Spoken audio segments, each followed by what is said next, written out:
It's War Dragon time. RPW here with an event guide for the War Dragon series. Now, this past Talk Dragon Tuesday, I did go over a little bit about the Temple Raid, and then on August 21st, I went over the Temple Raid as well, but there has been some changes, some good changes that's come to this event that we really should be going over anyways. But let's start by refreshing the 5 tips that we went over on Tuesday. Number 1, know your target. Don't just be hitting any island, guys. You really should know who your target is, not only the island, but what team on each island. This is a very big part of strategizing. Now, number 2, prep your dragons. In this event, you're going to have to pull up some dusty dragons from way down where. So make sure you pull that red dragon up and get it prepared for this event if you haven't already. And then, of course, number 3, your storm forecast, because knowing where that storm is coming from is going to help you decide what island you should take next. Like, I would suggest hitting the islands behind that pattern. Now, there have been some changes that we will have to go over when it comes to the forecast. Now, the other thing is check your team plan. Especially with the changes that's come in, you are going to want to, of course, check that team plan and any targeting they may have put out there. That is going to be a key for any team to be successful in comparison in their league. Now, number 5, set realistic targets. If you are in the leadership, make sure that you are setting realistic targets. You're not making it to where they've only got, 20 minutes to finish an island. Make it realistic. So I also did a Temple Raid video, like I said, back on August 22nd. So I'm going to go ahead and go through that with you really quickly, all the things that we learned about the event. And then we're also going to go over the things that has changed about this event. The first thing is the Temple Raid. If you do not know what the Temple Raid is, this is going to be one of the newest events. This is only its second run. It began on August 22nd, as you'll see here. I actually put a video out on the very specifics of this event on my Talk Dragon Tuesday of August 21st. If you haven't seen that, be sure to go check it out. And you can pause the video here, come back to it, and finish this, because there have been some changes put out by War Dragons on this specific event. Now, what is the main thing? The main features is you really need to understand the menu. If you look, there is a circle of islands with a global center in the very middle. And the idea is to unlock all 5 of these islands so that you can unlock that center space. Now, if you'll notice on the top left, there is a boss that's unlocked that shows that you can actually go in and defeat the bosses on that island. So if you ever see that, it means you got to go get that done as soon as possible. Now, each island is an element, and you're going to get bonus points whenever you utilize something of the same element. Keep that in mind when you are attacking. So when it comes to the time of this rotating storm, it seems like in the update that they're saying it's going to increase. I'm not 100% sure. It's not very clear. But remember, this does go clockwise. So remember the pattern that it does spin. Now, if it does stay at 3-hour markers, that means if it's halfway in between 2 islands, you're looking at an hour and a half before it makes landfall. So keep that in mind whenever you're choosing and targeting castles for your team, because this can make or break whether you finish an island or not. Now, when that storm hits, everyone will be knocked off and it will be inaccessible unless you've already finished it.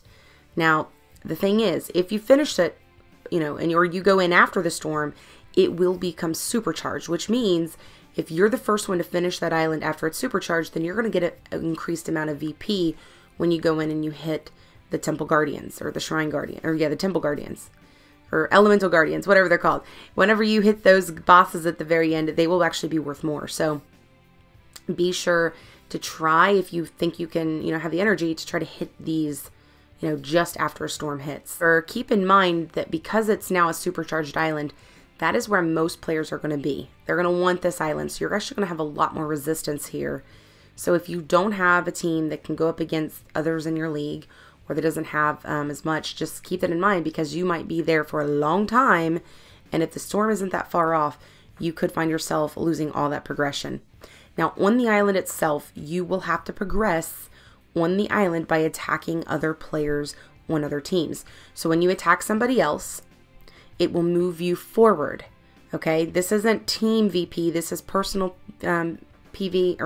personal VP, and this will of course help move your, your Primarch. I'm sorry, your Primarch. Listen to me. I'm in Atlas now. Move your team forward up the map. Now, if someone hits you, or you're hitting another team, this will also move who's being hit backwards. So this is a great way to keep those more aggressive teams back. Now, any teams in front of a temple are not going to be able to move back past the point of the checkpoint, the temple guard checkpoints. Now, these temple guard checkpoints, there are going to be several of them. There are actually a total of 5. Now, the first one, once you've reached that, you are good. You don't have to worry about being pulled back to the very beginning. So now the new race is going to be, of course, moving on to checkpoint number 2. So remember that once there's people on that, particular tower or that temple, you're not going to be able to, ruin their progression. So if you see a team that's literally on that, don't worry about it. You cannot undo them. Try another team instead. Now, this is going to be the case once you've completed all of your checkpoints, all 3 of them. There is the last one. And this was a big confusion this last run with our team, where they thought that it meant you were done. It's not done. If it says 100% done, it's still not done. You still got to get that last one finished. I don't know if they said something about making some changes to make that easier, so we will see. Now, PvP is going to be what you get whenever you're attacking other players, and these are going to be your personal points, where the PvE points, which is player versus environment, is whenever you're going to be going up against those temple guards. Those temple guards are going to be what gives your team VP points for your team. That's what's going to decide your placement. Now, in those particular places where you'll be hitting, there will be what they call the Temple Guardians. Now, these Temple Guardians, you will have now 3 hours, but you will also be on your own. It means no one can back you. Now, this will be tier-based, and all of these will be based on an energy consumption. If you can pass it the first attack successfully, you will not need any energy in order to attack the next tier. But the moment you do not successfully attack it, you will have to pay out energy.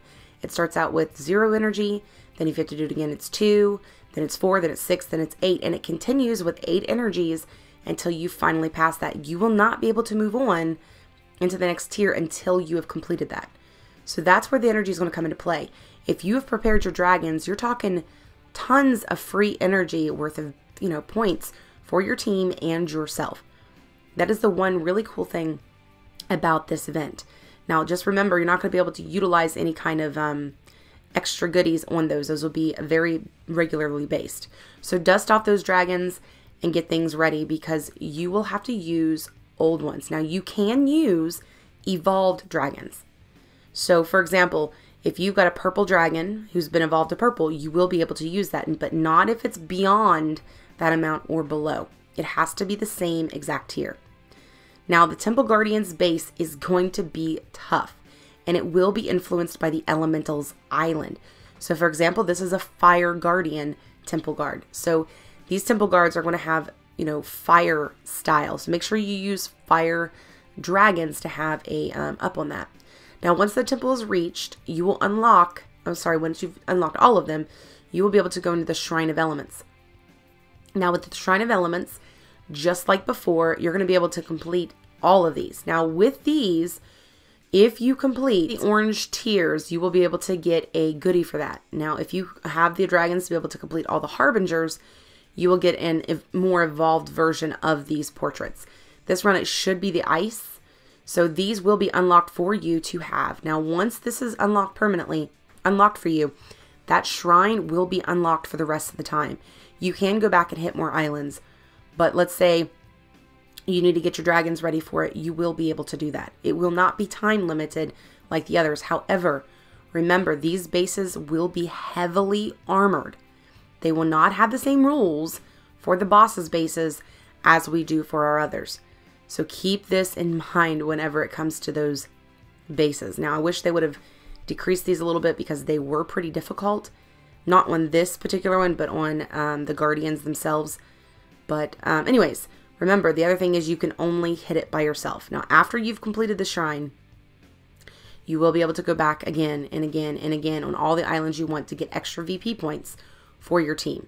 Okay, so let's go over some of the changes that's coming to this event really quickly so that you know what you can expect that will be different. Now, first of all, they added a team targeting tool. So if you see up here at the top where it has the little team targeting, that red target is going to tell you what island you should be on.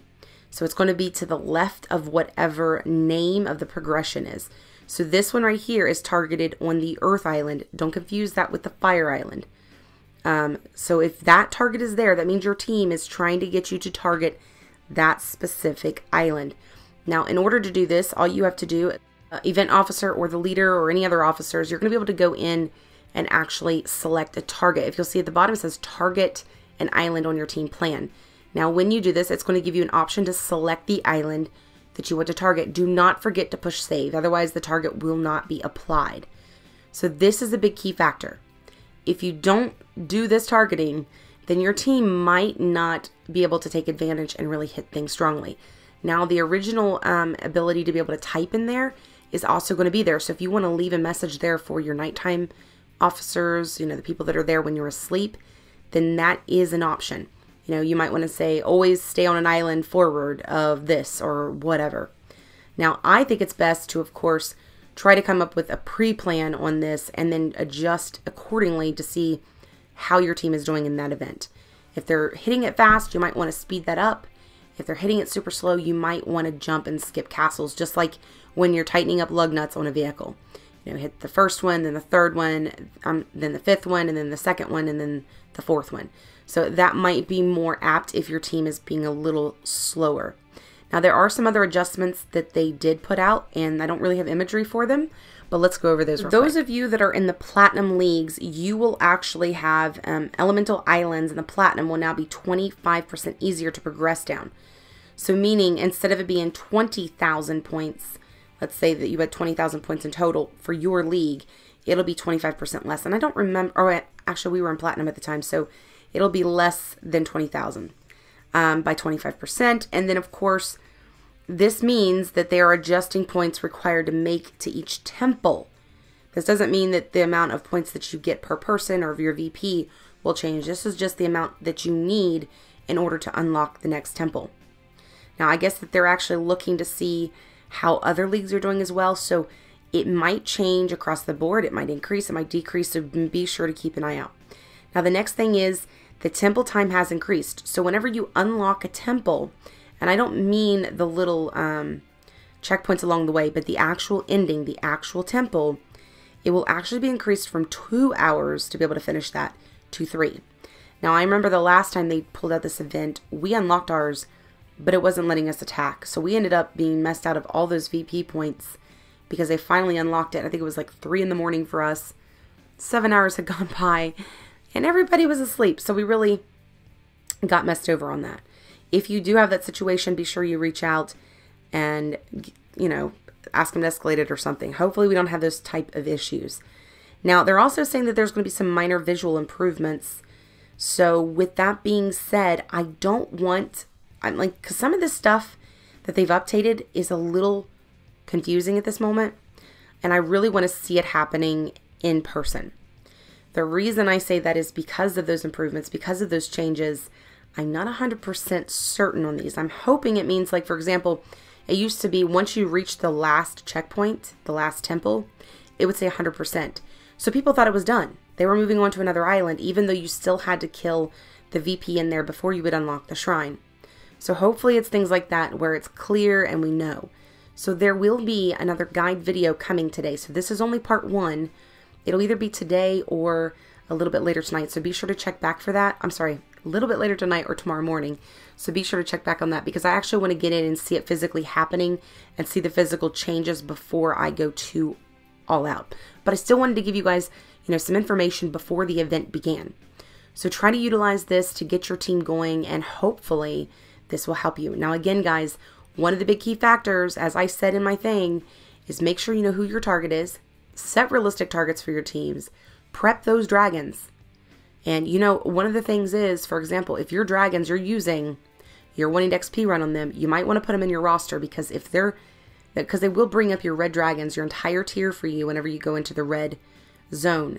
When you're going up against red tier temple guards, for example, they're going to pull all those up. But you're not going to be able to heal that dragon from inside of there, from outside of there. So you're not going to be able to go over and add it, for example, to your roster because it's now trying to heal and you can't do that inside the dragon's den. So be sure you pick out your top 2 or 3 before this event begins and make sure you don't need some XP runs or some rune changes or whatever.